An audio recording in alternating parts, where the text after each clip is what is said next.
We're live. Are we? Great. Welcome. Check on YouTube if we are live. If you go to the link, you can see. Can you pass me the link?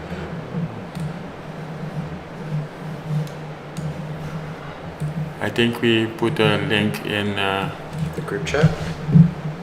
yes, in the BTC chat, I just put it in the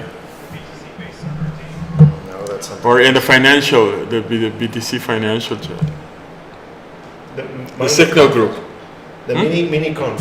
Oh, here. Yes. The mini conf? No, the other one. So not the Bitcoin. Yeah. Now we've created an infinite loop. Okay. Yeah. So guys, we're live. How are you? I'm doing good, Rooney. How are you? Great. Peter, William, how are you? Sounds good. We are here to introduce this new way of bringing out Bitcoin to Curacao, especially using social media and this YouTube stream. So we've come up with a presentation that we're going to talk about the impact of Bitcoin on Curaçao's economy and other small islands' economies. So we'll just go through this presentation. This is an initial one. It's a draft. It's trouble. We're live, so we're trying it out as we go, and we're going to have some hiccups here and there. But I think it's a good setup. We'll talk about this one initial presentation, but in the future it might be a little more dynamic kind of way of presenting this to the community, both locally here in Curacao, but also among all the other islands in the Caribbean, since we have more or less the same challenges. So I'll pass the word around just to get an intro of all of us, and then we can start with the presentation and go through it real quick, and at the end we'll have some demo to demonstrate. So we want to thank CITI for being the host. CITI is in Willemstad, Curacao, in Riftford, and CITI stands for Curacao Innovation Technology Institute, and we are very happy that Monique, Rafaela, and also Charlene are having us today. Curacao is a beautiful place. We are between the monuments, etc. And we have Peter with us. Peter, can you introduce yourself? Sure, yeah. Thanks, Rooney, for inviting me. I'm the director of BTC Curacao, and I've been in Bitcoin for some time now, and just trying to spread awareness and education about Bitcoin on the island here for locals, and to draw the attention of the international Bitcoiners to let them know what's happening in Curacao and how they can live off of Bitcoin here. Mm-hmm. And what brought you to Curacao, Peter? The sunny weather. It's outside of the hurricane belt. Foreigners can own land here. It's safe. You're on the same time zone pretty much as New York. It's multicultural. You can speak English everywhere, and it's easy to immigrate here. Okay, thanks. William, can you tell us something about yourself? Yeah, I fell in love with this place. I was not intended to be here in Curacao for so long, but I've been here for 24 years, almost, a little bit more. I came here with my wife is from Curacao. The environment was very similar. I'm originally from Puerto Rico, very similar to Puerto Rico. The people are very friendly, and I fell in love with the island way of life and the beautiful scenery, and the people were very friendly. So I ended up, just loving the place and growing with the technology, and realized that that back in the day there was a lot of interest in technology and moving forward the island. It's mostly a industrial, specifically the oil industry is very strong here, or used to be very strong, and then also the financial sector was very strong. So there was an appetite for technology and moving this technology forward and getting the island visible in the international industry or community. So there was always that thirst for that. So I went down that rabbit hole and ended up with Bitcoin in 2011 and continue all the way to where we are today. And I see a lot of excitement, and it's a mixed bag. We got the old folks trying to stay with the old technologies and old ways, and then there's the new generations going with the new technologies, and we're like kind of like nomads in the middle, trying to mend the whole place. So very exciting. So if anybody's interested in Curacao is beautiful. I mean, very friendly. So good tourist spot, and had that European flavor if you want to looking for that as well. So Amsterdam in the Caribbean. yeah, that's right. Yes. Okay. So let me put the presentation on. I think this can be the first one. So depending on we see a couple of people already. Depending on your feedback, we will continue this, because this is the first session, and hopefully we can continue this. Our goal is to bring information to people, tell them about the impact that Bitcoin and Lightning can have on small island economies. I invited some friends of mine, so in the future they will be seeing this. Some friends from the Caribbean, the people from Caribbean Resiliency Web, and I'm also an ambassador of island innovation, and I told them I'm going to do something. And then when they said about, why are you talking about Bitcoin? Bitcoin is volatile and it is risky, all those things. So I told them my vision is that Bitcoin can connect the islands, and right. hopefully we can answer their questions also. So let's we show the presentation now. So the impact of Bitcoin on Curacao and economy and small islands. So let me see if I can. Yes. So what's the agenda? The agenda is introduction.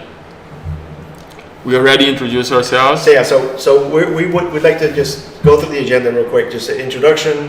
How does Bitcoin work?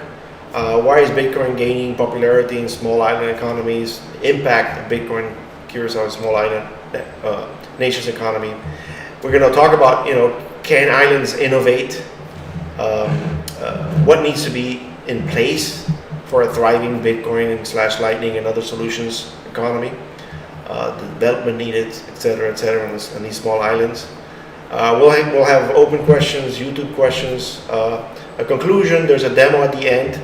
If anybody's interested, we're going to go show some.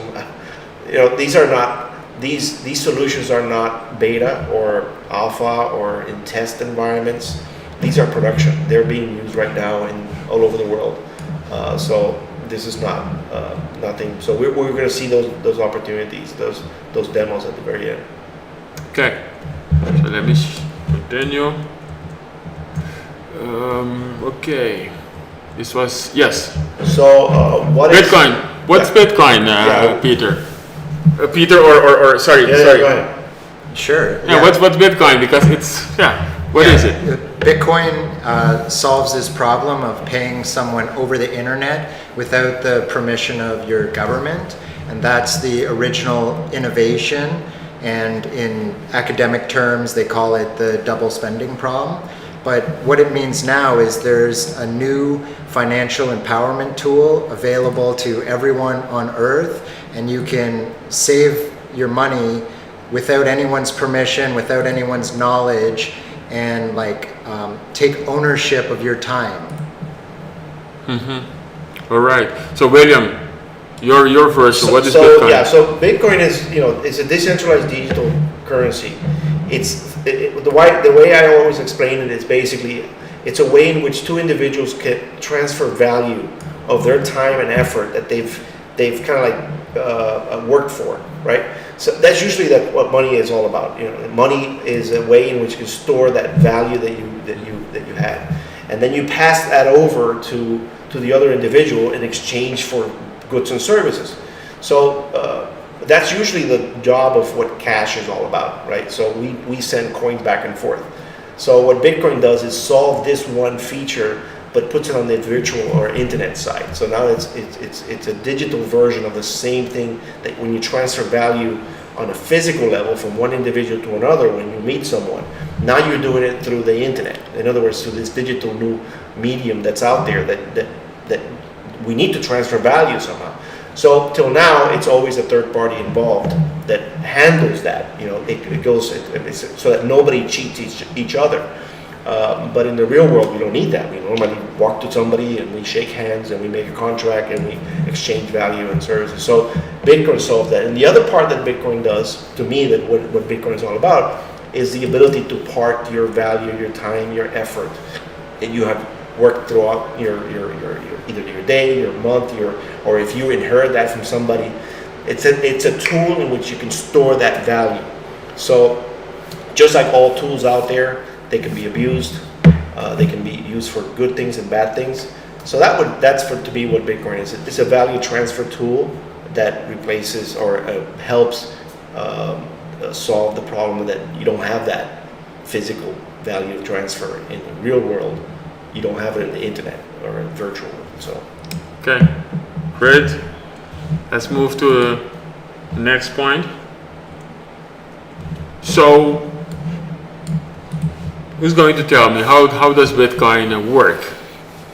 How does it work? What is it? How does it work? Let's go through these bullets, and then we can. Yes. So it's a digital currency that is created and held electronically. Very simple, Transactions are verified by the network nodes through a cryptography, recorded in a public dispersed ledger called the blockchain. Now, these are all words that are very difficult to grasp by a lot of people, but they're basically these are technologies that are out there, being used for 25 to 50 years, and the way they're being presented now with Bitcoin, the way it's been designed is to allow for these transactions to be used in this way. Now, the next bullet is there's a finite number of these units. In this case, 21 million bitcoins. Now, bitcoins, they're divisible by 8 decimal points. So these are the mathematical term, but the idea here is that you can divide this one bitcoin into many different parts. Normally, a dollar or most of the currencies out there are divisible by 2 decimal points, which means that if there's 99 cents, 100 cents in $1, for example. Mm-hmm. So a Bitcoin is a little more scales better because it can be divisible by much more. Mm-hmm. Can I just add something there? Like 21 million. A lot of people, if you are on a small island right now, you say, why is it so important that there is only 21 million? I mean, one example is you don't know how many dollars there are. Or how many dollars are there right now? How many guilders are there for Curacao? How many bolivars are there? How many, Argentinian pesos are there? You don't know how many. There's no scarcity in the thing we call money. And with Bitcoin, we are sure that there will be only 21 million. And let me add that each of those 21 million Bitcoins can be divided with 8 decimal places. So sometimes people hear 21 million and they think, oh, well, there's not enough of them to take over, the dollar as a reserve currency, but the units are divisible and they're going to go up in value. So so I don't need to own only one Bitcoin. Everybody can start. They can start. Right. You can divide it by 100,000 or yes. Well, yeah. Some people will say they don't have 50,000 guilders for one Bitcoin, and then they start going down the altcoin road, and they don't realize they can own 0.001 Bitcoin or even less. And that's all about the denomination. We call it $1, 10 cents, a dime, a nickel here, a cent. So in the world of Bitcoin, you got also the same terms. You have what they call satoshis. Some people call it satoshi is the smallest denomination. That's the actual cent. So it's 3,000 satoshis is about $1. $1. Mm-hmm. So you can start relating and thinking in those terms. Their satoshis, their bitcoins, it's exactly the same thing. It's just the divisibility and the way in which you use that tool, again, to transfer value from one individual to the other. So in other words, when people say Bitcoin is right now $26,000, they don't have to own one Bitcoin. They can own $1 in Bitcoin, or they can own Yes. they can own $30 in Bitcoin, and that's in sets, right? So, Correct. So- you can start. I think this is very important. So You can start. 3,913 Satoshis is $1. Yes. There's plenty of calculators out there that does these type of things. But for example, if you're from Europe and you say €1 is 4,284 at today's sats for €1. Yes. You go down, a pound. If you're from England, if you're from China. Okay, but we're from Curacao, so how much exactly. is 56 US cents in Satoshis? Yes. So 56 US cents is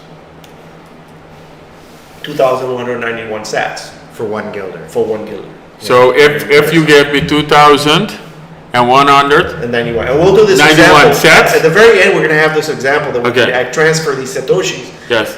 that are actually valued at. And we will provide Yeah. these resources for the people, the people who Yes, we'll have this in the participate. chat. Okay, so thank you.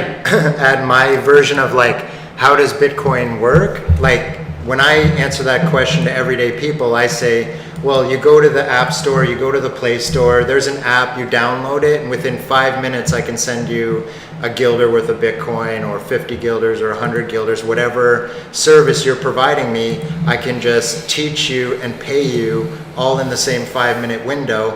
And then after that 5 minutes, there's still like hours and hours and hours of stuff to learn, but getting started is like a 5 to 30-minute process. Okay, great, thanks. So going back to the presentation, we will be providing these sources, because I see a big computer here with all those things on it, William. So Yeah, remember that. So that we- the 21 million Bitcoins, it's also referred to as cryptocurrency, virtual currency, digital currency. They have all these different names. You can use it to buy goods and services, but it's not yet widely accepted. And that's why we have these podcasts to get people, give them another option for value transfer, basically. It's a volatile, like Ronnie said, it's a very volatile asset, or currency, if you want to call it that way, or money. They have all those terms. So the price fluctuates widely. And there's all these other tools out there that help you mitigate that risk in terms of volatility. And we'll talk about those things. It's a relatively new technology, 14 years, 13 is 2009 when it started.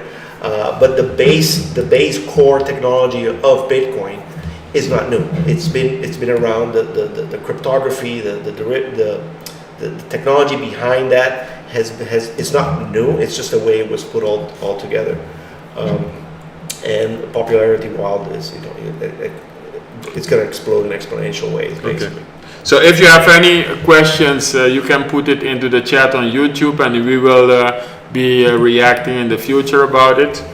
So hopefully it's clear. I think it's clear. So why did Bitcoin gain so much popularity?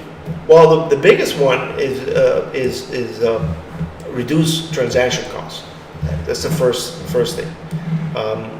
Because we have a high cost, high fees on transactions, whether we use Western Union to do remittances, whether we use bank accounts, and we have these fees and charges and the slow service that we get. Anyways, this attracts to have this new technology that has a reduced cost of usage. The other benefit is the financial inclusion. It helps to include people that have no banking or no financial services. We're privileged here in the island to have a lot of financial services. There's other islands that don't have, other countries that don't have that ability. But even that privilege has its limits and its struggles and its frustrating processes just to get a bank account. If you ask a teenager to get a bank account, I just went through one. I have a teenager, she's trying to get a bank account. It's a nightmare. I mean, and we were able to go to the bank 2 or 3 times just to do this. But if somebody has limited resources and they can't access the bank and they would like to do this online, and they can't, but it's very difficult with Bitcoin and this crypto revolution. These same people can do the same exact opening of, say, bank accounts to value transfer just with a connection to the internet. And they can do that. Right now, the internet is kind of like almost everywhere, including remote areas that don't have electricity. You can still have those type of access. Maybe I can just add on the financial inclusion. I once tried to give like $500 to an organization, and it was just an NGO, non-governmental organization. They wanted to organize something for kids, and then it was impossible to give them $500 because they didn't have a bank account. So they wanted to organize something. They had a project on Facebook also, and I couldn't give them the money. So it was difficult, and financial inclusion means for me that every person, the organization, or a business, you are not restricted to participate in the global economy. If you have something to share, you are entitled to be able to be paid for it. So Bitcoin is basically, if you give me some service wherever you are, if you are on a small island, it could be St. Lucia, Grenada. If you offer me a service, I can transfer value to you. And like I'm transferring now through WhatsApp, I'm transferring a text to you or a video to you. Now I can transfer value, which is money, which is currency, to you. Yeah, well, I wanted to add that actually you can't wire money from Curacao to every country in Europe. There's plenty of places on Earth that it's very difficult to get a bank transfer to or from Curacao. And our system is very similar to our sister island in Aruba. And when COVID hit, and I'm not sure if it's still the case today, but you, as an individual person in Aruba, you can't, from your bank account, wire money to a relative in the Netherlands or to your bank account in the Netherlands. So they're using the same government system we're using, and one day we could have a misfortune where what we thought was bank accounts that can pay people internationally gets cut off from the international system, and then it'll be too late to buy Bitcoin. Yes, you have to buy it now. So also from a business, I know that there are some like correspondent banking issues with the Caribbean. Some banks, some U.S. banks, they consider the Caribbean like, high risk. So if you are doing a business in the Caribbean, you are delivering something, you are cooking lessons through Facebook or through whatever, through Zoom. You cannot get paid. Right. How are you going to get paid? Because on the other side, your clients might have a credit card. And I went through, PayPal, all those kind of other things, but it is today. PayPal was a revolution of 20 years ago, and we've been completely cut out of the PayPal revolution. So there's a whole 20-year generation of workforce here in Curacao that could not join the remote work economy because we are excluded from PayPal. And we always will be excluded from PayPal because the economy of scale doesn't make sense for them to enter our legal jurisdiction. And now Bitcoin has changed that, like you're mentioning. And I also wanted to add that small islands have family-run businesses. Family-run businesses can be more innovative, be more nimble, and react quicker than Starbucks or some multinational organization that has 10,000 locations. Mm-hmm. Okay. We go back to the presentation. So let's continue. So continue with this. Next thing is avoiding capital controls, and that's a big word right there because it means that these institutions, countries, financial institutions, banking, they're trying to control and be able to manipulate the economies. So when the capital starts to leave the economy, they have to do something. They're there to control this. So Bitcoin allows for that to be, to avoid those controls, basically. Now, what that means is basically, you have to make a choice. Do you abide by those controls and let the authorities say that's how it should be, or could you have an option to say, no, I want to opt out and I want to be able to get out around those capital controls? So this basically means that this tool allows you to do that. Now, That comes with bad and good. You know, there's a reason why, you know, there is capital controls in place. You know, the governments want to do these things to control or to try to mitigate certain risks. Like you say, de-risking, if they see that there's too much de-risking and people are controlling the banking system more and more, the capital controls increase, and then the individuals have a disadvantage. So this is just a way in which another tool that gives you the ability to go around that. Especially in small island economies, you know, capital controls could be devastating for them because then, you know, there's nowhere else to go in that sense. The next benefit that the Bitcoin brings is the reduction in risk of inflation.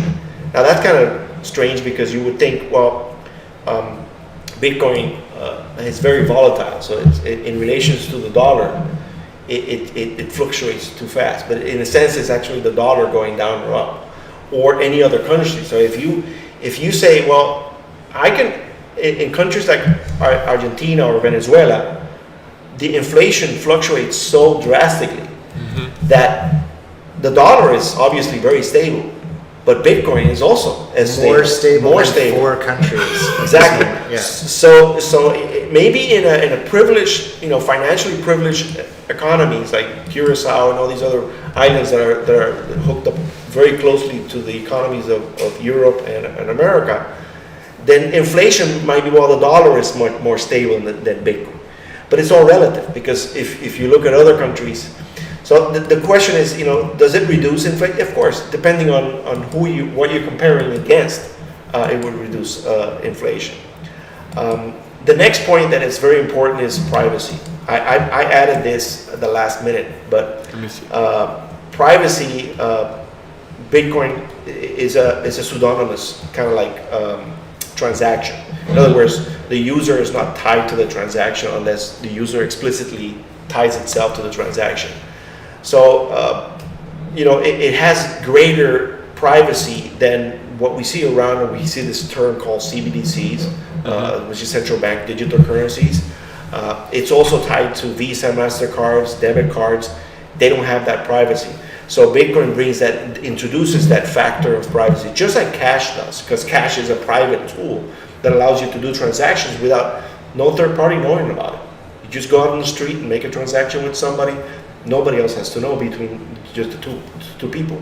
When you go to the virtual world, there's no such thing. Before 2009, there was no such thing as transferring value on a digital way to another person, because we couldn't control that. It was always a way in which you can copy it or you can make a fraud or whatever. But Bitcoin introduced that mechanism that allowed it for it to be actual cash transaction.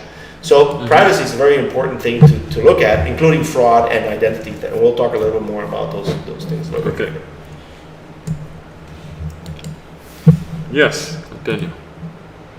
The next, in terms of risk, we talked about high volatility, you know, Bitcoin going up and down. But again, that's relative to what value you're comparing it against. Is it against the Bolivar? Is it against the Argentinian peso? But now there's tools, so Right. you only experience the volatility if you're storing the Bitcoin. But if you're just using it as a payment layer or payment rails, then you don't have to be exposed to that volatility. So what Peter's talking about, if I get paid in this volatile currency, similar to in Venezuela, if most people in Argentina and Venezuela, they will make a transaction for that day in those local currencies and immediately transfer over into the dollar.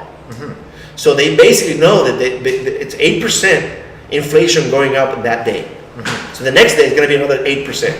So they know that it can't be stuck one day, 24 hours with that same local currency. They have to switch over. So Bitcoin has the same solution. You have mechanism, whether it's a virtual mechanism or a way in which you can store the whatever stable coin you're storing in, if it's a dollar or whatever, that it's actually relatively stored. So yeah, high volatility is a risk, but it's also there's tools and solutions for it. So it's not. The next bullet is cybersecurity risks. These tokens that we're talking about, Bitcoins and Satoshis, if they're denominated, are stored in a public ledger, which makes them vulnerable to cyber attacks. Now, that vulnerability of cyber attacks does not happen on the blockchain or the central part of that or that distributed ledger that you're talking about. We're talking about the individual taking responsibility for that. You can't.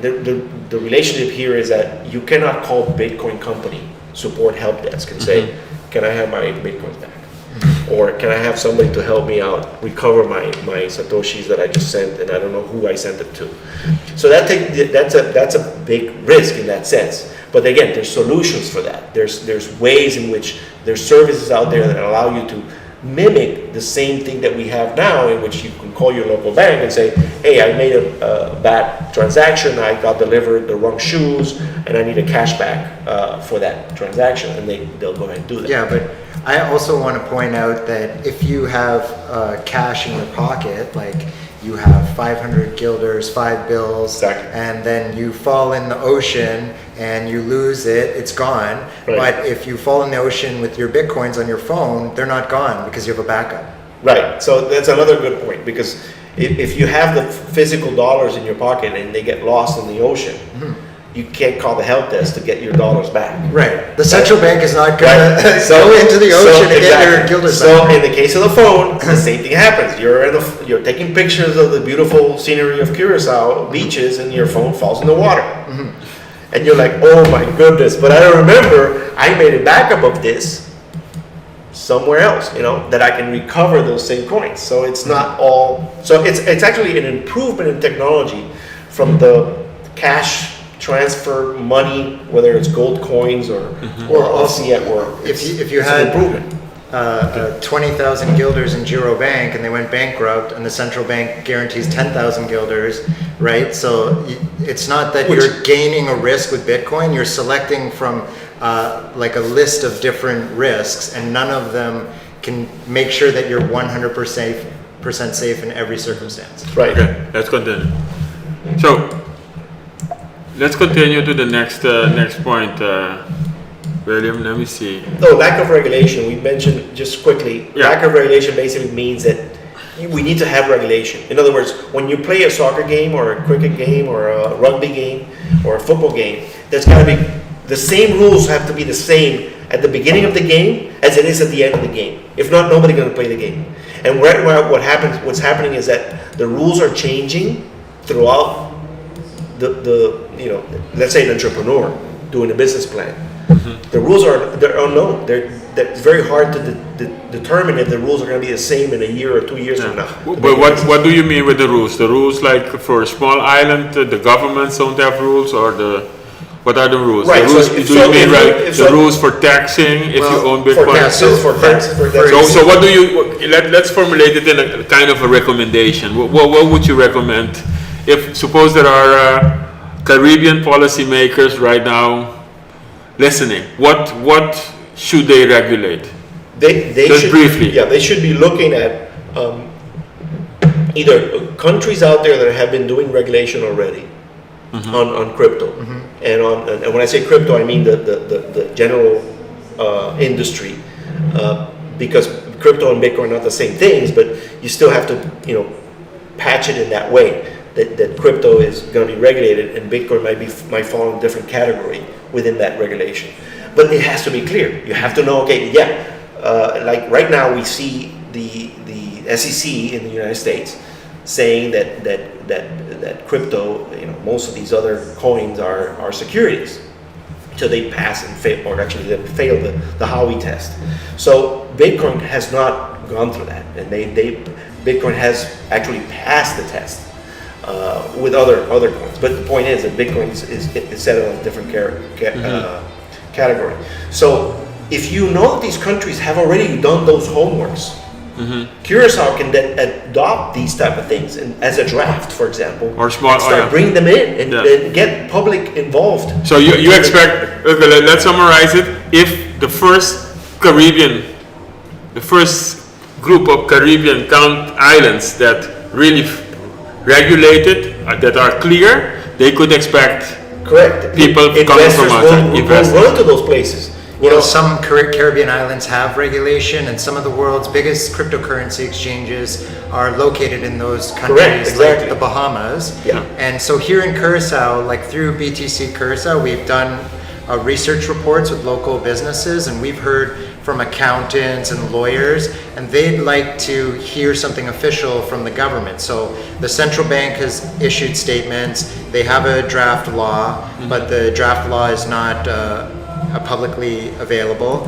And how is Bitcoin handled properly in accounting records? What exactly is the proper tax accounting for it, for complicated situations that tax lawyers would be involved in? So going to the point of saying Bitcoin is legal, these are the accounting rules, and those things can go a long way. It's not stopping us, but there is a significant portion of the society waiting to hear something official from the government. So if you are there, policymakers, people, investors, they are waiting for you to make it clear, to take it away from the risky thing, right? I'm not going to play a soccer game when I don't know if halfway through the game they're going to say, this line over here is actually 3 or 4 meters in front, so you can shoot from there. So you are not investing. What you guys are saying is the people are not investing. They're not taking anything because they think it's like going to be. And I think probably the central banks should have that guidance, right? Right. And the policy makers. Both ways too, because you can also have the protection of making sure that if I put my money in there, there's not going to be bad players in there. So you have to see the other side as well. What the central banks are these regulators, these police people that go out there and make sure that everybody's abiding by those rules. But the point is, the rules have to be there. Yes. And if you take way too long for these rules, the whole world just passes you over. Yes. That's it. So people out there, keep watching because we are going to tell you how much money there is in Bitcoin later on in this episode, and we're talking about a lot of money here. So let's continue. Let me see. So the lack of regulation. Okay. So so the next slide is focused on privacy. Yes. CBDCs, we mentioned this, is central bank digital currencies. Visa, MasterCard, debit cards, credit cards. They eliminate the ability for citizens to take steps to protect their privacy. That's very important because right now everything that you buy on a credit card or a debit card gets recorded somewhere in some database. You're being tracked. CBDC just takes that to the next level. Right, so it's even more detailed. So the CBDC is the new central bank. It's a much bigger. It's not only the Visa, MasterCard just have a log of tracks. Hey, you bought a gun last month, and it happened to have a 16 bullet magazine or whatever. You shouldn't be buying those guns. Those are locked. Well, I'm Canadian, so I wouldn't buy a gun. Right, but you go further, CBDCs. But you would go on a bus and then. CBDCs, after the fact, when you get to the point of buying the gun, you might not be able to buy the gun. Okay. You'll be declined. Right? So basically, CBDCs for the people out there, CBDCs is when the central banks in the global world, they give you a wallet and they can create the money instead of only printing the money. Now you have digits in your wallet, and what you can actually do with that money is there is one big ledger, one big spreadsheet, and in that spreadsheet everything you do will be recorded. Right. And fiat paper money will not be available anymore. Right. So if we go to the next risk, so government surveillance. So what happens is that up till now, when you have a credit card, debit card, and you want to do a transaction, you can pull out your wallet and take a guilder or a dollar or a bolivar and make that same transaction. And nobody else knows except that merchant and that other person. If you take the credit card, there's a third party involved. Yes. Now, that's being recorded, it's being tracked. Okay, now if you move into CBDCs, it basically means CBDCs will starting to replace that cash part that you have in your wallet. So now you're going to be doing the transfer of digital. So it's going to be a surveillance, complete surveillance package, because now the cash is going to be less useful The citizens will have the cash, but they might not be able to. The merchants might not be able to accept it. They only accept CBDCs. So, government surveillance. The next one is financial fraud.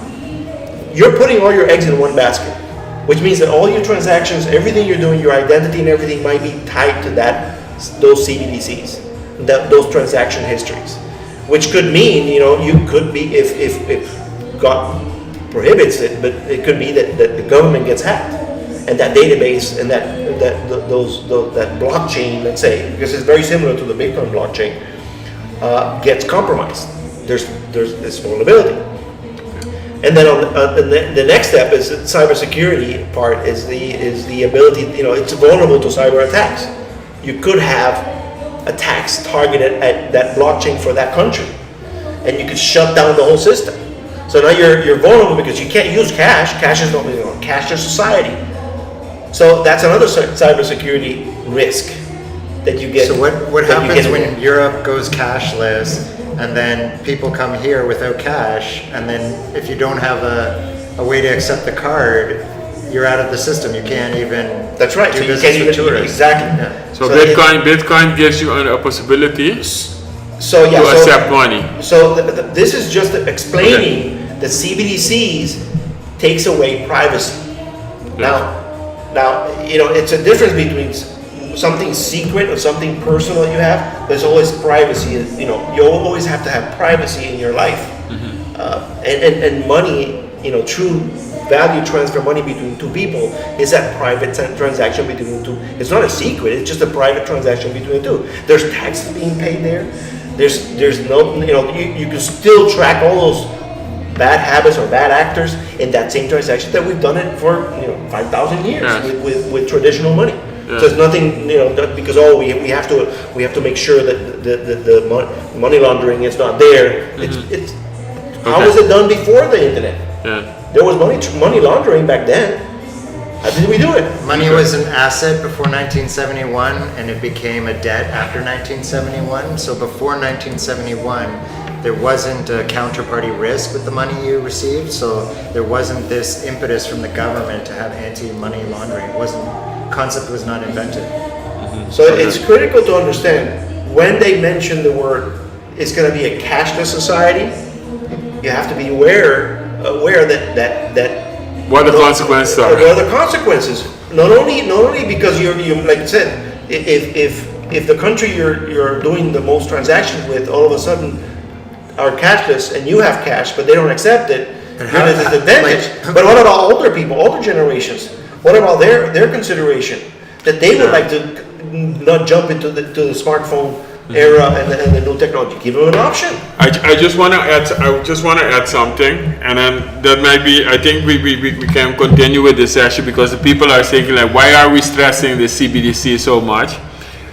You will see that Bitcoin is the decentralized money of the people. And it is decentralized means that it is not on one central bank is creating the Bitcoin. The Bitcoin is created on multiple places. And why we are stressing this right now is because it's already happening with CBDCs, and we are not against CBDCs. We just know what it means. As an economist, I can tell you, William, I can send you. I'm the CBDC. I'm the central bank. I give you $50,000, but you are allowed to use it only this month, right? If you don't use it this month, the $50,000 that creates velocity, economic. Yeah, now you're going to spend that very fast, these right? Are very good intentions, very good intentions that can turn into very bad results. And then Peter, if you have the 50,000 Bitcoin or you have the 50,000 value in Bitcoin, I cannot do that for you, right? You are going to determine when you're going to spend it and where, anywhere on Earth. So. But on William, your 50,000, William, you're only allowed to buy. You're not allowed to buy meat anymore, and you're not allowed to buy. I don't want you to fly. So that can it's a dangerous. That can happen. I mean, CBDCs are very dangerous in that sense. It is a very. That's a Bitcoin. That's why they call Bitcoin freedom, right? Yes. Freedom money. It's a very useful tool. Yes. But the biggest competitor to CBDCs, the ones that are going to be screaming all the way to where they take them to stop this, it's not going to be the individuals. We're going to have Bitcoins. We're going to have other means to transfer value. You know who's going to be complaining the most? The commercial banks. The commercial banks will go all the way down, prohibiting the CBDC from going. Because imagine if you can open a bank account with the CBCS, with the central bank. Imagine if you can open a bank account with the Fed. Imagine if you can open a bank with the Central Bank of England. Why do you need any other bank when you can go directly to the source? Yeah. But I like the part where I said, like, William, you with your $50,000 in CBDC, you are not allowed to buy meat anymore. And then maybe in the next session we can continue with that. But you are not allowed to buy meat, You need to spend the $50,000 this month. I want to buy. 15. You have 15 days to spend the 50,000. And Peter, you can get you work for your money, and now you have your $50,000 in Bitcoin, in Sats, and you don't have that pressure. Nobody can pressure you to do that, right? Well, I think CBDC is like a talking point, and that we already live in that world. So if you ask your central bank or your commercial bank, they're not involved in overseas transactions. It's Visa and MasterCard on this slide, the market that allowed you to spend money overseas. And before Visa and MasterCard were big, it was American Express traveler's checks. There was nothing that the US government or the Canadian government, there was no technology to spend money in Mexico. So basically, people out there, the Bitcoin, what we're talking about here is freedom money. And we just gave you an example where you are allowed, like what Peter is saying, you are allowed to spend your money wherever you want and what units you want, and what, like, big, or if you want to send somebody $30 or even $5 you want to send to Africa, you could do it right now with Lightning, which is on top of Bitcoin. But try to do that same thing, sending $30 to somebody, to an NGO. I know a lot of people, NGO out there. Try to send $30 to an NGO in Africa, in Kenya. You see, so so basically, people, Bitcoin, what we're talking about is not theory. We already have a wallet. We already can do that. We already can send the $30, etc. And the goal of this podcast is to give you the general picture, to give you, like, what you can do, and also maybe help you set up, give you resources, etc. But let's continue. Let's continue. If there are no questions, the impact of Bitcoin on a small island nation. So this is a little bit my part. I checked $540 billion value economy. So imagine you on a small island. Curacao has about, I think, $3.2 billion economy. And then imagine if Curacao could tap into $540 billion economy. Because this value is being created, and it was almost 1 trillion, right? When Bitcoin was $68,000. So imagine. So what I'm saying is Bitcoin, the whole economy of Curacao, and Curacao is a very wealthy island, is $3.2 billion, while Bitcoin is $540 billion. So for me, it creates a lot of opportunities. Hey, I want a piece of that Bitcoin. I want to deliver my services in Bitcoin, and I'm trying to get into that Bitcoin economy. The next point, increase investment possibilities, because all those people like William, Peter, his friends, etc., they have the Bitcoin and they can invest it in your small business, in your wherever you are. So it means that you can get investments, like the capital constraints. There are no capital constraints, but because you can get that money, and nobody can tell you that you are not going to get that transaction. They are not going to look at your race, at your religion, whatever political, nobody can stop you to receive that money. It is reduced transaction costs, because I was trying to send, let's say, $500 to the Europe, from Curacao to Europe, and it costed me $7 to just do the transaction. Yes, I was doing my transactions, paying wages, etc., etc., and then suddenly last week I saw that for every transaction I need to pay like 1 guilder, which is how much? 60 cent, something like that. So for every transaction I need to pay. So if I need to do 10 transactions, I need to pay all this money. So with Bitcoin Lightning, you will get reduced transaction.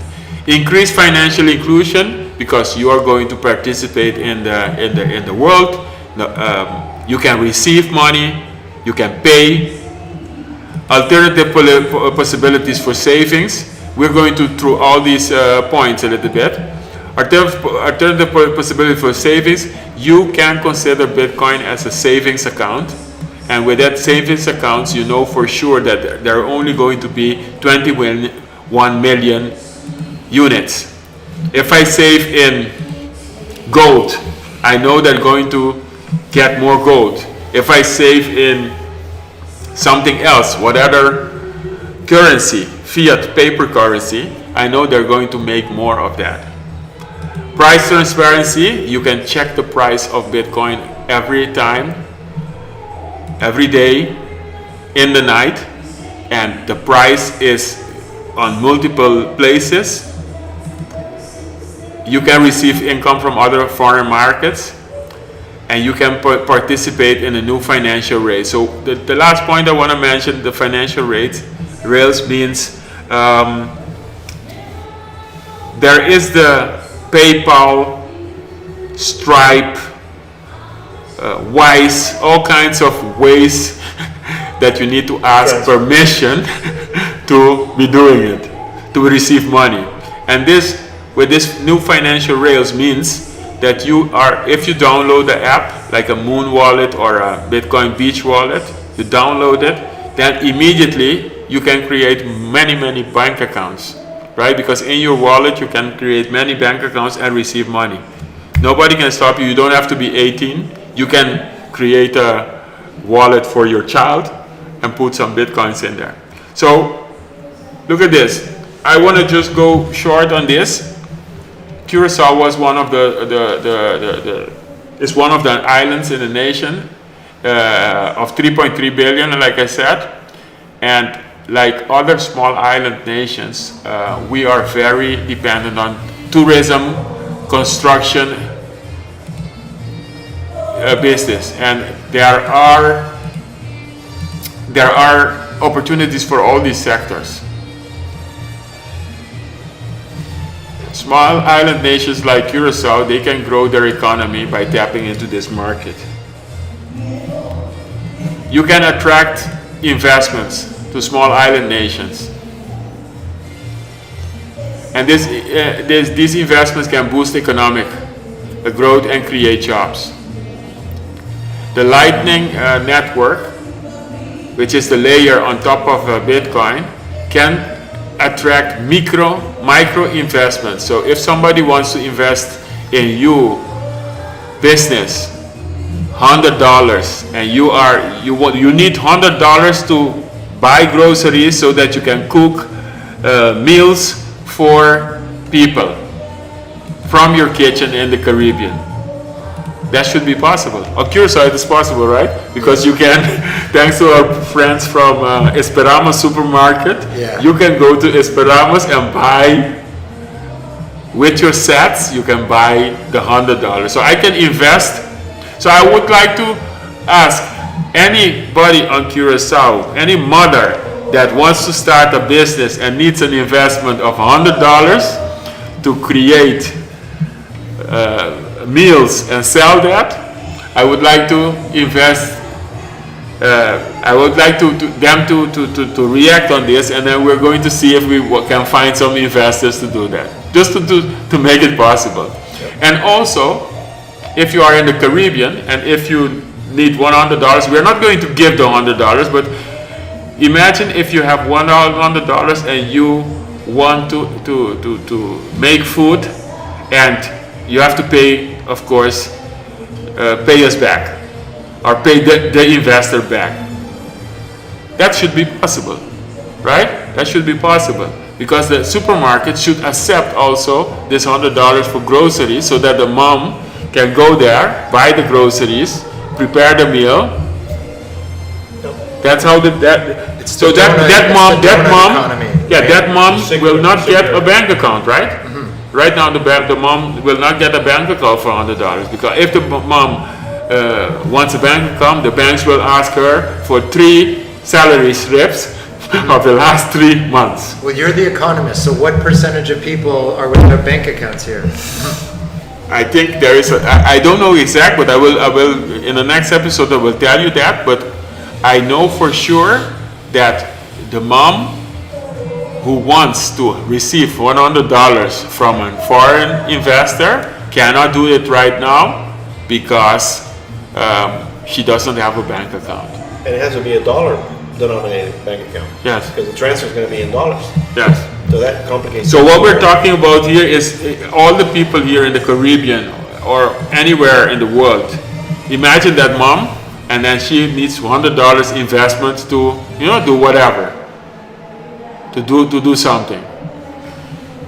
It's about that person. So reduce transaction cost. I will go a little bit fast in it. Reduce the transaction cost means that, like I said, I need to pay $7 to transfer whatever, $50 to the Netherlands. $7. And then right now, if I do it with Bitcoin or with Lightning, how much will it cost me, William? William is right now going 42 cents. I mean, 42 cents. It's just, okay. It depends on the transaction, but it's in cents. And if you do it with the Lightning rails, which are layer 2 on top of Bitcoin, it's even cheaper. You have a company like Strike that's now introduced services in Mexico. So now you can transfer dollar-denominated value transfers between countries, yes. But with the Lightning in the back end. So what happens is that you could be in England transferring money to somebody in Mexico, and they, on the England side you see the English pound being transferred, and on the Mexican side you have the Mexican peso. Yeah. And so the individual in Mexico sees pesos, the individual in England sees pounds. And in between you have there's sats. And what tool is that? Strike, what wallet? Strike is one of them. Strike. So Strike is trying to become what PayPal should have done years ago. What all these other Visa, Master, all these companies are trying to drastically solve the same exact problem. Well, this company has done it by using a public service, in this case Bitcoin blockchain, which is a public infrastructure that they don't have to build. They don't own, they don't control. They just use it to transfer the value from one side, in this case from England to Mexico.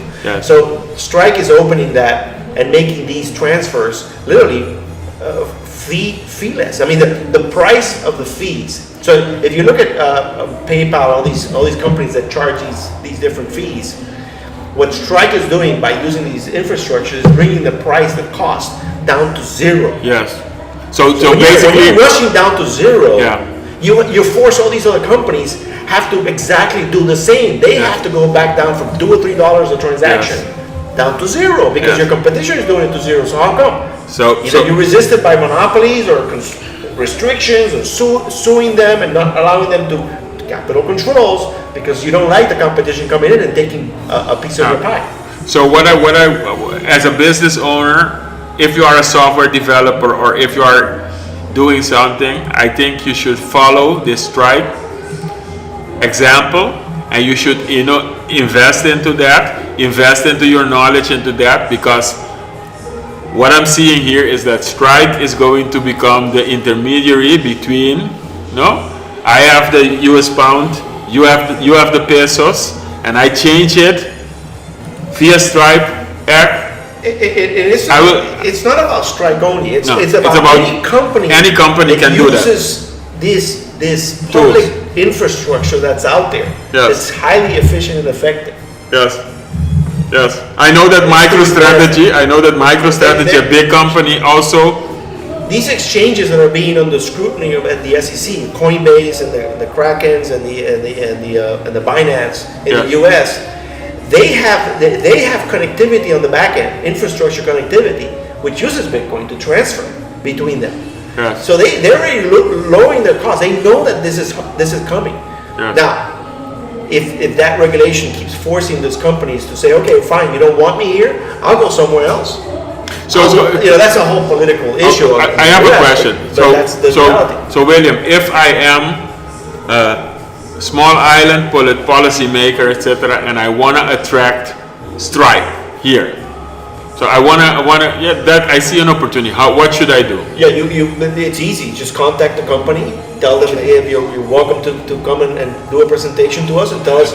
And it's the same thing as PayPal. PayPal was probably they were contacted to come here, but it's not attractive because it's too expensive. There's not enough scale. Okay. But when you do that with Strike, yes, it's a whole different ball. Yeah, so this goes back to when we were talking about regulation.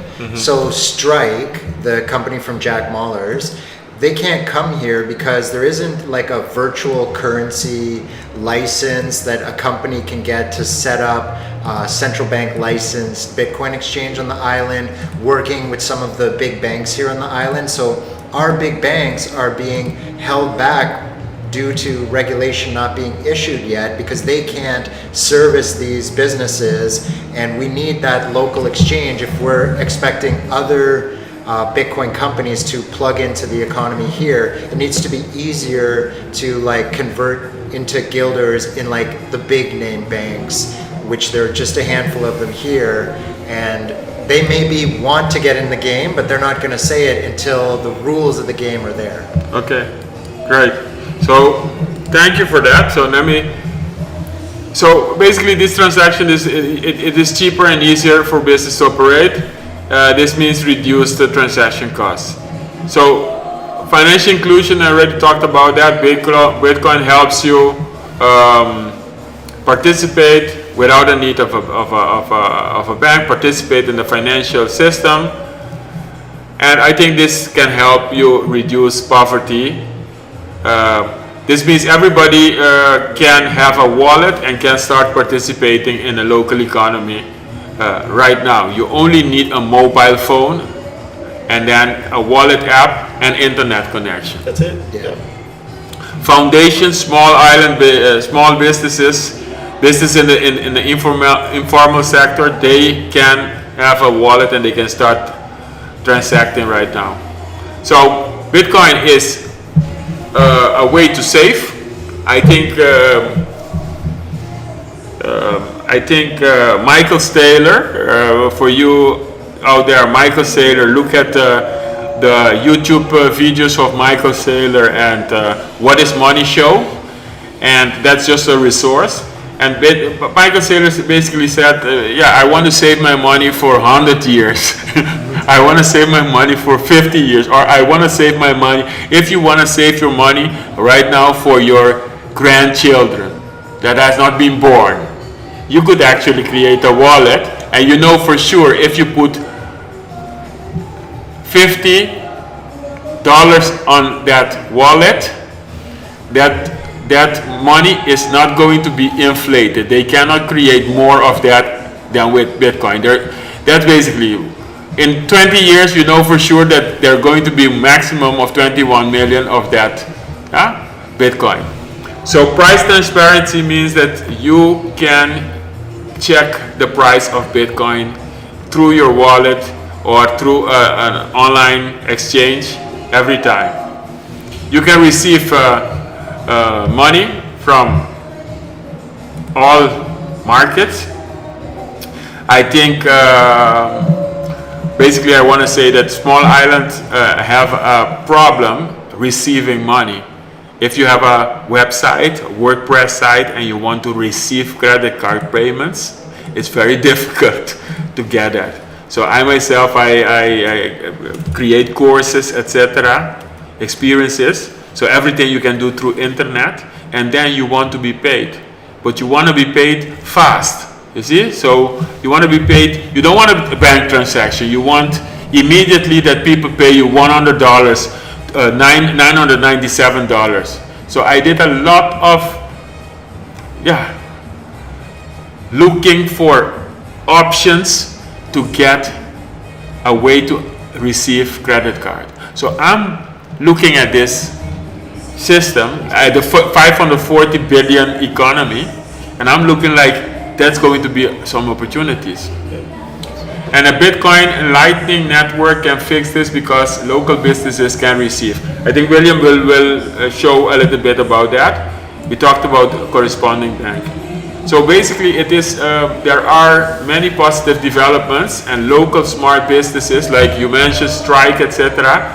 Local businesses, consultants, and software developers can tap into this. So if you are in the Caribbean, or if you are outside from the Caribbean, but you are in Europe, you are in England, and you are studying software development, we need you, because you can be building on this open source. And I just mentioned Umbrel. Umbrel is an open source software, and maybe if you have time, William is going to show that. So Curacao has always been very wealthy in creating opportunities. Curacao has been an innovative island, and Curacao was also one of the first islands that went into manufacturing with the oil refinery. We invented the international financial services. Curacao was very innovative with shopping tourism. In the days of financial services, we had like about 600 million guilders, let's say $300 million in profit tax from financial services. So when I see this, that Curacao was innovative, I think Bermuda and Cayman Islands, Barbados was also very innovative. When we see this, and we see new decentralized financial systems, I think these countries, and I'm talking from Curacao right now, we should be diving into this rabbit hole right now. Because we can create these things. So Bitcoin and Lightning are new opportunities for Curacao to show again how innovative we are, creating jobs, wealth, tax income. My thing is that if we do not do this, this $540 billion economy will go away, and we will see our people become poorer. And in the Caribbean, I think we will see in the Caribbean also the banks can be disrupted, because right now everybody's using WhatsApp, and before WhatsApp it was the international calling companies. Calling, yeah. So for Curacao it was Antelecom, and then 1 minute of talking used to be like $5. Yeah. You see? Yes. So now it's free. So my assumption, and everybody out there who listens to this can argument against this. What you see with the international telecom, $1 minute is $10, or 1 minute is $5. Now you see that happening in WhatsApp, because the talking and it has become an app. Well, so that the same, it's going to become an app also. So what do you think about it? Well, I also think part of our advantage is freedom. So if you hear a lot about Dubai, and it's a crypto hub, but you can't use WhatsApp to call people in Dubai. So if you go to Dubai, you actually feel this desert feeling, because now you can't call your family in the Netherlands or in the UK or in the United States. They're all on WhatsApp, and Dubai is cut off from that. So a big advantage of Curacao is it's a democracy. We have freedoms. We have the right to transact in Bitcoin, make a phone call with WhatsApp, and I think that's key. Yes. Okay, so I think we can. Is this your part, William? This part? Yeah, so this talks about the need for the Lightning developments, but I think basically we have after this we have 15 minutes about. so here is just basically what do we need to have these small islands kind of bootstrapped and get it up and running. So I just came up with these 3 bullets, basically improve infrastructure. But what does that mean? Improve infrastructure. So we mentioned open API banking. These are basically when 2 applications that are in black boxes on different organizations can talk to each other.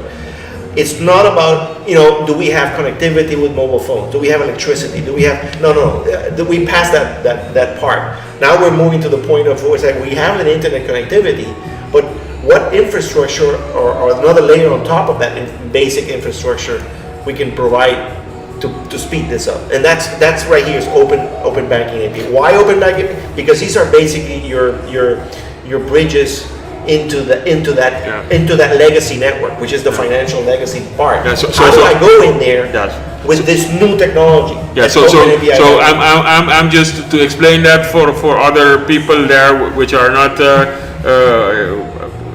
don't know about the API. So William, correct me if I'm wrong. If you have your laptop and you are programming and you have a key from a bank, so you are authorized to log into that bank, you should be able, from your program, you should be able to connect with the bank, Right. and Right. authorize yourself and then get your bank account balance, transaction. You should be able to do that. That's what we are talking about, open API. You control that account. You have permission to go to that account. Yeah. So with a program, with a soft program, you can do that. We hear these applications that banks have, right? So a lot of banks have that application you put on your phone and you connect to. So what these applications today, most of the legacy banks have, is just an interface into their dashboard, into their main server that they connect. And they put your credentials, you go in there and you can do transfer and all those things. So what API banking does, it opens that door, so it says, okay, now you can develop a very reactive kind of app on your phone that you can use the same functionality, but instead of being that portal that you normally see in the web page when you go into your laptop, now you're able to use other features that you couldn't do. Yes, at the and then desktop that opens a possibility for software developers to build on top of it. Exactly, because then you can make your own more flexible application that might not be restricted in the other way when you don't have the open API banking. So you need that to make a Bitcoin exchange, and they have that right, in Europe, and they have that in America. Exactly. So you have your choices that you can connect very quickly to different of these black boxes in this case using this open API banking feature. Right. Okay. And the next step is it's just, again, we talked about clear regulation, the rules of the game. They have to be clear. So it's simple as that. Even if they're bad rules or bad regulation you don't agree with, but they have to be there. If you tell me, hey, for the next 5 years this is going to be the lay of the land, and how is it going to be? So then you can at least plan your business around that. More awareness is extremely important because I mentioned a little bit about that, but that means basically the people who use cash might be the people that don't want to go digital, right? Mm-hmm. So they use cash. There's another group of people that use cash because they want their freedoms, their privacy, because they see that where we talked about the CBDCs. Mm-hmm. So awareness meaning that you have to have the ability to understand that difference. Why do people want cash? Why are they so resistant against cash? Mm-hmm. Why is the institution and the government wants to eliminate cash? It's got to be aware. So awareness has to be, and that's also in the education bundle. Okay. I think there's a lot of potential. By understanding the potential benefits and challenges, small island nations can make informed decisions about whether to adopt Bitcoin or not. So open to questions. We don't see the YouTube questions, but I think we can go to the conclusion and then see if we can say something about the demo. So what's your conclusion, Peter? Yeah, my conclusion is Bitcoin is a way to attract tourist dollars to the island, and it's a parallel foreign reserve currency. So Curacao understands the central bank holds gold, the central bank and everyday people hold dollars. And so Bitcoin is in addition to that.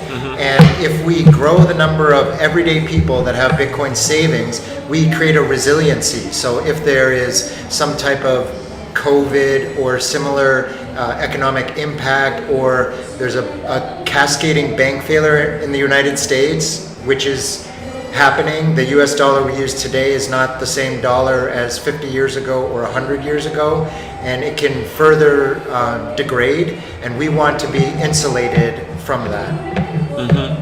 Okay. There are many islands that are dependent on the United States, and there is something called like the reset.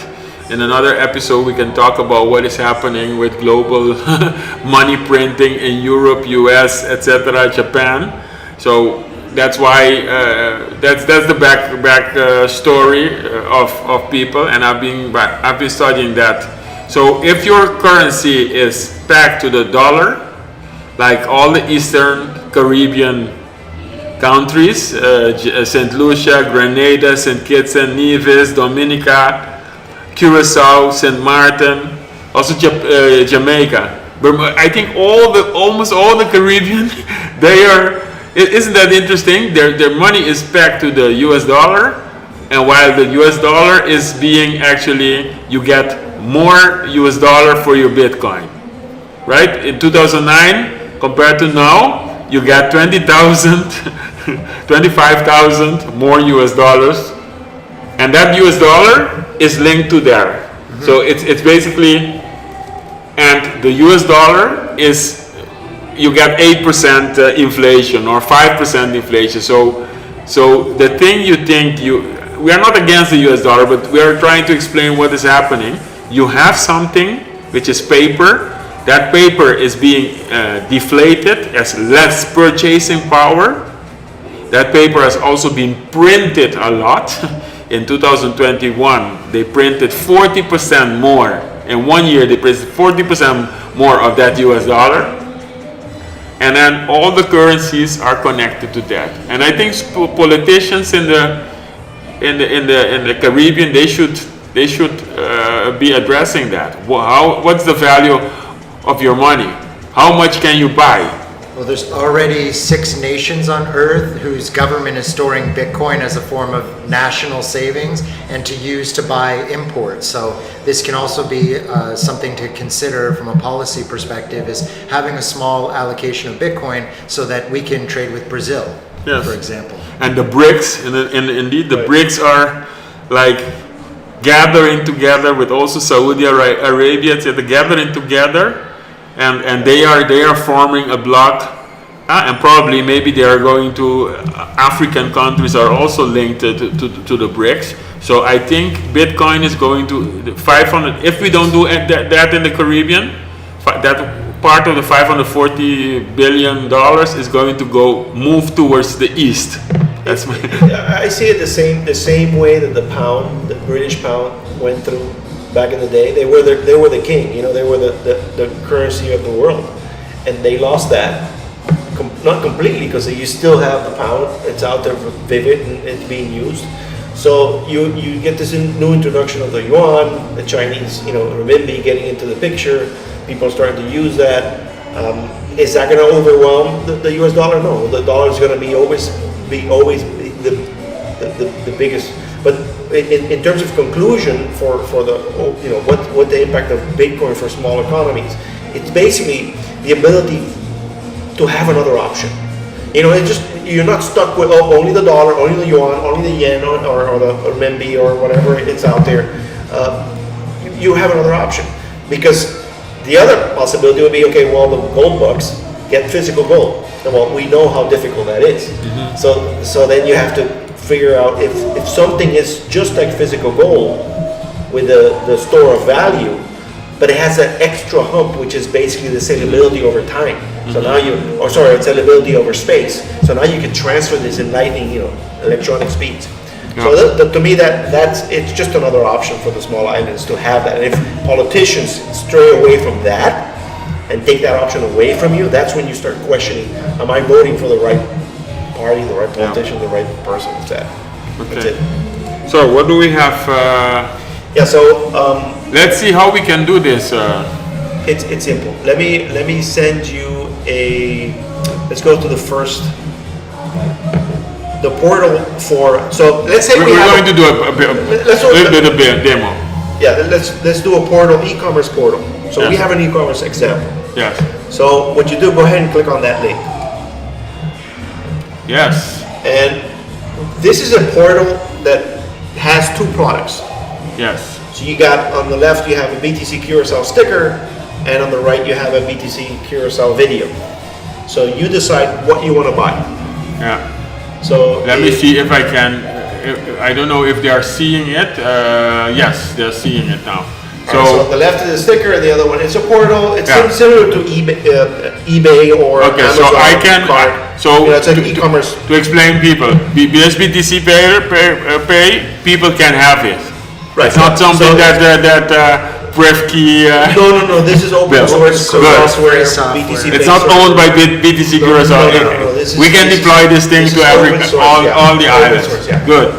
So if we click this, if you click on it, it adds it to your cart. So now your cart, if you look at the cart itself, the cart has 24. I don't know what's the price for that cart. The price 24 cents. 24 cents. So think about it. You're buying something on Apple Store. Yes. It's at least 99 cents. Why? Because that denomination of 2 decimal points, 99 cents per dollar. In the case of Satoshis, you're talking about 8 decimal points. It's very, very, very well divided. You can divide it a lot. So if I click return, confirm. So you're gonna say, I want to buy that. Yeah. And I can pay. And we want to pay, so I'm going to bring up my wallet. And when we pay, it shows up on the screen. And so William is going to. If you're looking this live, you can pay for us if you want. Yes. But in this case, I'm going to go ahead and pay. So William wants to pay. Imagine this is a client. This is a client. I'm looking at the screen and I'm taking out my phone. This is somebody from. Yes. Did you get it? See if you can hold it there. Yes. All right. So now I got it. Basically says, okay, it's 939 sats. So what's a network fee? So just stop. So your client went to your website. Your client is from Brazil, and then instead of a sticker, it is a software program, whatever, a consulting 1 hour with you.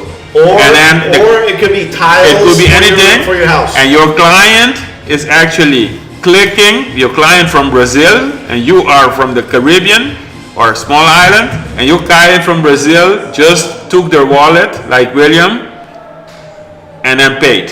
And I just paid. And that wallet, they have Lightning, isn't it? Right. And so on the screen you see it just got paid. It got paid. Get your pay. Yeah, exactly. So instantly, this is not going through a bank. Right. So immediately there's a value transfer between me and that Brazilian merchant to get this How many seconds did it take? 30 seconds. Nothing. Whatever. So view received. Can I view received or not? Yes, you can view received. So then I'm going to see view received, and this receipt is saying amount paid. So I can print this and put this into my text. That's your receipt, and now the merchant, it has to deliver those products and services back to you. It's as simple as that. So that's basically. So we use the Lightning, right? On top of the Bitcoin. Right? Good. So we're done. So this is basic e-commerce 101. This is how you want to set it up. Now the next example is the point of sale. Let's say you have a restaurant. So the restaurant is very similar to the e-commerce, but now we're talking about a waiter or waitress, or walking around taking orders from people in the restaurant. So go ahead and go to that link. So I'm now in a restaurant. So either you use your phone or your iPad or whatever, and you're gonna get this screen. Okay, so imagine there. So you are a store owner, a restaurant, and the tourism sector. You are a tour guide. You are a bus driver. you are delivering your services in the Caribbean, and the tourists, like, I don't know, maybe they are in St. Martin, and the 1.2 million cruise tourists, they get to you, and you have something like this. A taxi driver or Well, what is this? driver. Is this a phone? This can be a phone or a tablet. One out of every 50 tourists has a Bitcoin wallet in their pocket. Yes. That's right. Yeah. So you get this on your phone, right? So it looks like a typical point of sale. Yes. You have amount, you have So basically- discount, tip, whatever. you Basically, want. I go to this website and I see this. I have internet connection and I see this on my phone. Right. So you want to buy some candy from this Jamaican guy in Jamaica. Or this person in Curacao, wine. some flower arrangement of Curacao iguana or something like that. And it's- A music, and it's 22 cents. So an art. Put 0.22 Okay. cents. So this is for you guys in Jamaica, and then this cruise tourist wants to buy an art that you created, a sculpture that you created. And you're selling it for 22 cents, US dollars. Let me see. So can I put 0.22? Yes. 0.22. Can I say something about the Yes. cruise ship thing? Yes. So the cruise ships leave from Miami, and by the time the American tourist gets to Curacao, their credit card has already been flagged for fraudulent transactions on the other islands. So when they get here, they don't have a card that they can actually use to spend. Yes. So that's why they need to bring their wallet and Yes. the moon wallet. Yeah. And in 5 years they will be bringing their moon wallet. More and more, yeah. And more, and then you put like 22. But this could be 22. This could be a trip to Curacao to a beautiful knip buy. Correct, exactly. Whatever. $150. So if you're a taxi driver, the reason I'm doing 22 cents is Yeah. to show that very micro payments can be done. yes. So this could also be the meal for the lady we just invested $100 in. Exactly. Okay, so I think that this is you bought a mint from the restaurant. Yeah. This is 22 cents. $22 cents is a mint. So people, what we are seeing here is that we are not talking about $5 or $500. Imagine if you want to receive this cent, yeah, in Curacao, I need to pay. Impossible. I need to pay 60 cents for the transaction. More than that, yeah. $60 cent. It's one guilder. All right, so go ahead and do a then charge. we do an amount. What is it? Charge? Yeah. Okay. And then you show this to the client. You show this to the client. If you're in a restaurant, you show that to your patron, whatever. I'm going to use a completely different wallet. It's called Yeah. the Satoshi wallet. And all those wallets you can download them right away. Okay. And I'm going to send William it. paid. And I paid it and just did it just now. Sending. Okay, done. Done. So the transaction is done. The restaurant owner gets her money. Okay. The person So gets this is what this means It's is a point of it is ready out of the box. Point of it sale. is right away, and you got that money, and that money, the Bitcoin, is yours, and it is nobody can take it away from you. It went through your wallet. Yeah. There's Okay. no third party involved. I'm so happy for this, because this means that my problems with the credit card, once people start using this, and maybe I'm going to only work for people who have Bitcoin, and then this is going to be right through my wallet. Okay. So go to the next bullet, which is the merchant admin. So the merchant wants to see these transactions. Yeah. So go The ahead. merchant wants to see this transaction. Okay, so I'm very thankful that. So now Okay, wait a second. No, that you need a sign on. I need to sign up, but this would be difficult. Yeah, I gotta show it on mine. But Huh? anyways, if you were the merchant, you could see these You can transactions. go in and see it. And see go it. in there. Okay. Go to the Don't worry. software development. The next We next to slide. the second one. So we cannot see that. Transaction. You have to log in. I have to Okay. log in. Well, administration. Yes. So go to that. Oh, This is same also thing, new. same thing. So don't worry, right. So people. There is a BTC server, and I think William, you it's for are administrator, but this is you are live demo. delivering these services. Right. Correct. So So if you want these BTC payment service, etc., I just want to mention this. People listening. One way to do this is via a Raspberry Pi. I'm just saying to start with. I'm not saying this production, but to start with. I started it myself, and it's a small computer, $200, Raspberry Pi 4, and then we have all these things running on it, and we didn't pay anything on software. So you will be paying consultancy fees, of course, because for people to set it up, etc., and for people like William for private for setting it up for security, etc. But my recommendation is to start looking into these things, because once you have that running, that one of mine is running like for 3 months already. Yes. And once you start running, you have your own bank and you have your own payment server, right? Yes. Peter, I know you built something also. You built something where we can, I think you built a Bitcoin or a Lightning Explorer.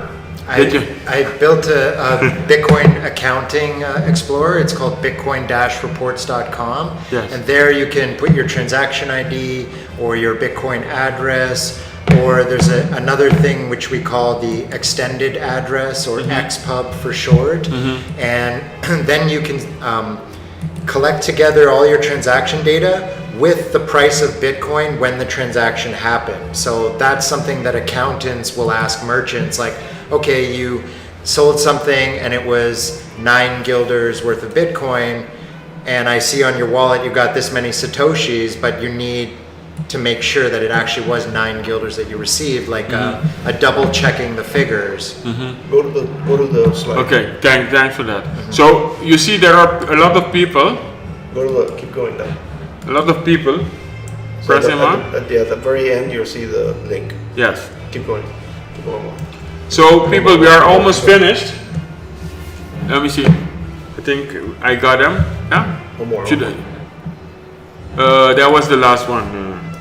I think. You could type it in. I can show you if you want. Yeah. Yeah. Here. Bitcoin-report.com. Bitcoin-report.com. Okay. So. You have a typo there. Bitcoin. Yeah. Dash. .com. Yeah. So people, we are showing.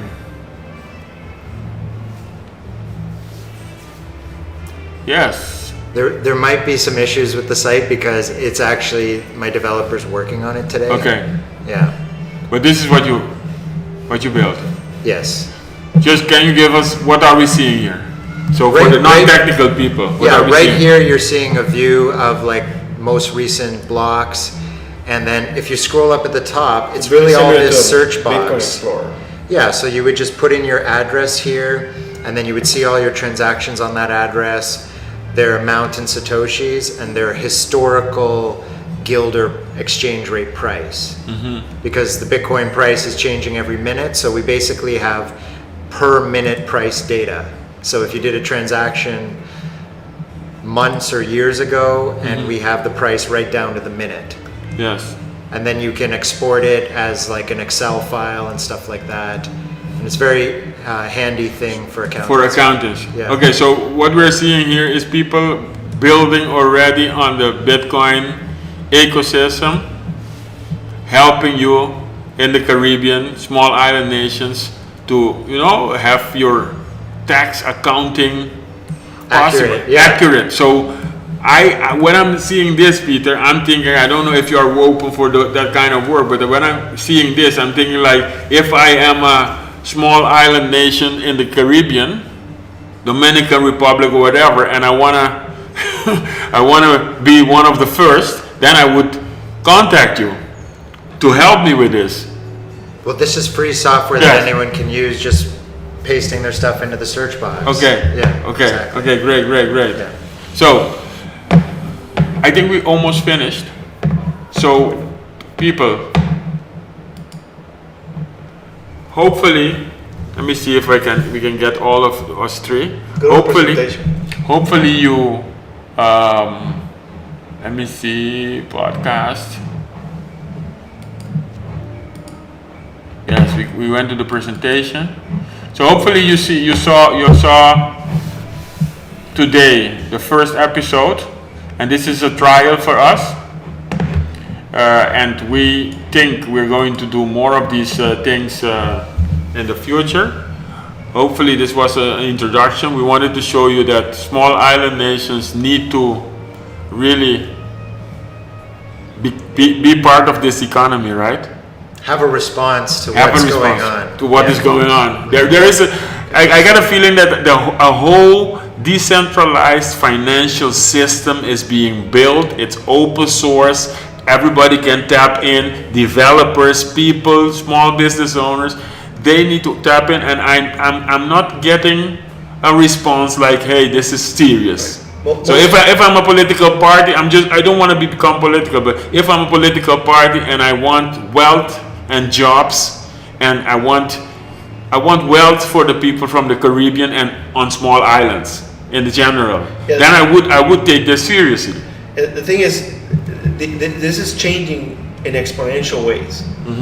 Technology is changing the way people conduct their lives so fast that humans are not able to adjust.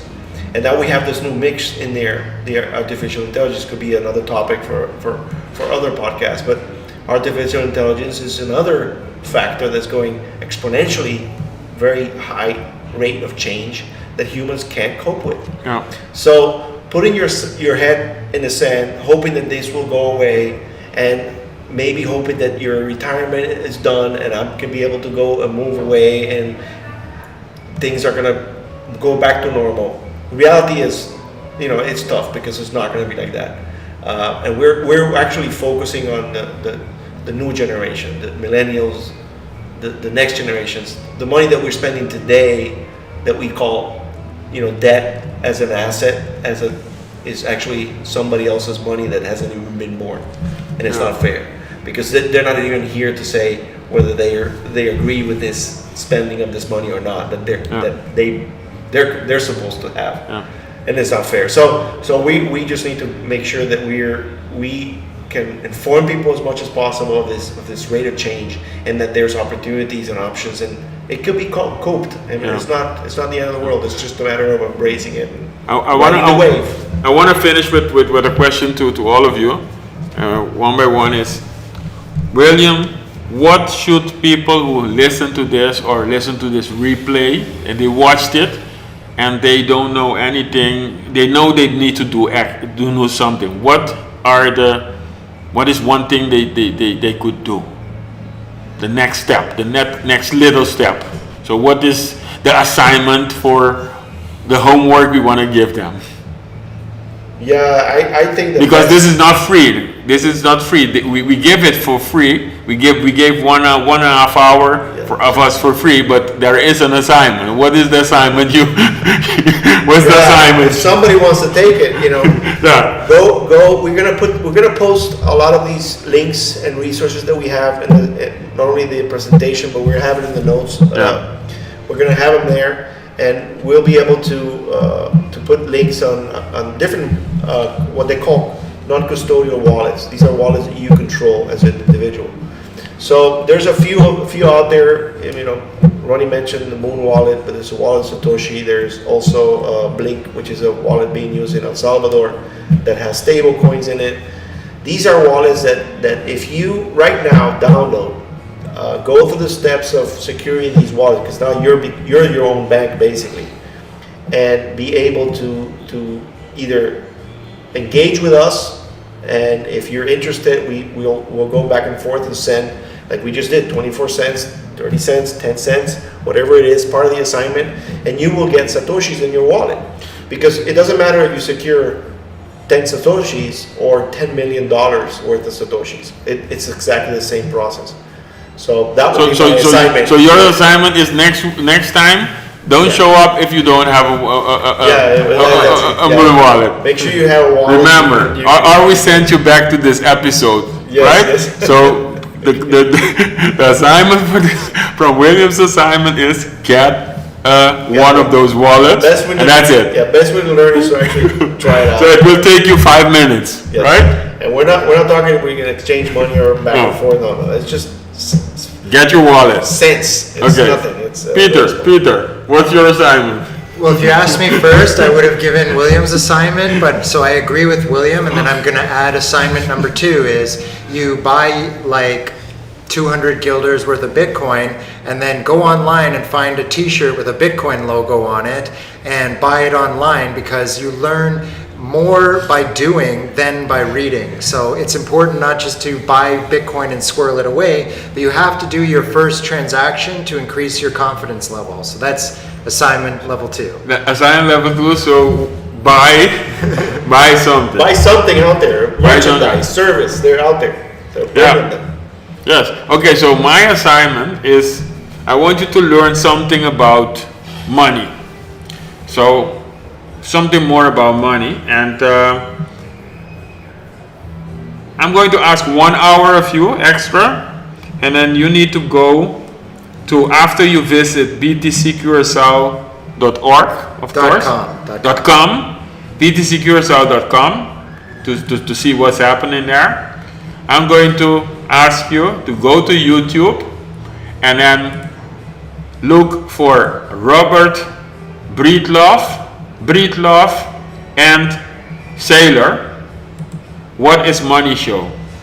So we're going to talk about what is money, and go to YouTube and then Breedlove and Saylor, What is Money Show. So just watch part of that, the first episode or part of that episode, so that you just get into the mindset of what is money. Because once you ask yourself that question, you're going to understand more, and you're going to be able to accept Bitcoin as money also.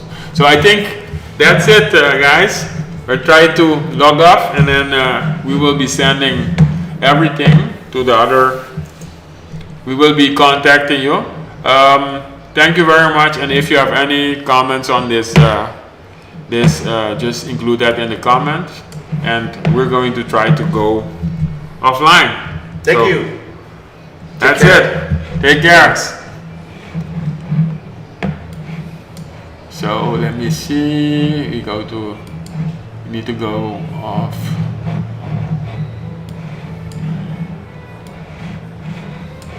Let me see. To end show, to find the end show.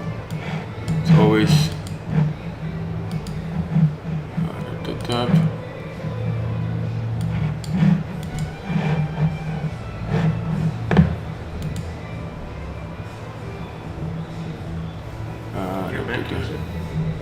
Yes, no. Linux and Android. I don't touch iPhone or Macs. I know a lot of people that everything they do is on Mac. Yeah. They do magic. It's very similar to Linux. When they start putting, I have no sympathy for the noster on Apple whining that I'm hearing on Twitter right now. Yeah. If you're on Apple, why you're on noster? Yeah. Yeah, so I'm just But I see them opening all these terminals. Like some of them go like Linux, also terminals. And they do all the Python and Rust. They do it on the Mac. Yeah, so just a couple of seconds before I go. It's okay, the viewers get the color commentary at the end. But After the credits. Yeah, yeah. Bloopers, we make jokes. Yeah. Parlor tricks, what have you. so you have to. You need a screen like this. Yes, look at this. Oh, okay. Look at this. Juan Martin Rodriguez. Hi. Kyle, let's BTC. Nessa Constantine, Nessa here from Ireland. Innovation. People listening. You see, so is Bitcoin the same as cryptocurrency? Hey, is Bitcoin, yeah? No, Bitcoin is totally different than cryptocurrency. Yeah. Crypto, altcoins, those are things issued by centralized companies, and Bitcoin is the one and only true like grassroots effort to create money for the internet. Hey, we got Santine from Portugal. We got Francisco, wonderful. How can I buy Bitcoin in Curacao with my MCB account? Go on Telegram at BTC Curacao, and you'll find people there to teach you that they can trade with you by cash or bank transfer or other payment methods. Yeah, or you can go to the teller machine at Mambo in Curacao. With But Gilbert's cash, yeah. that will not be that big cash. Do you know any Bitcoin, Visa, MasterCard card that I can get in Curacao? Okay. Some businesses are already going cashless here on the island. Okay, so now I need to get the exit. Hopefully everything was okay, guys, and then I need to be able to get the exit to shut down the show.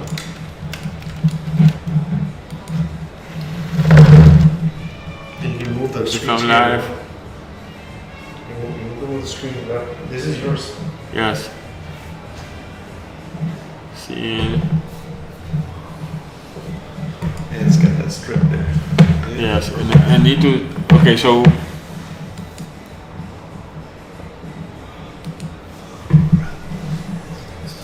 back to live mode.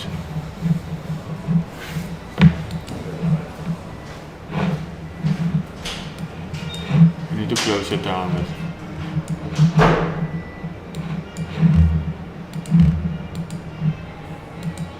I think down there is a. Did you click on that button, the record button there? Like it looks right there. there? Yeah. That's a pre.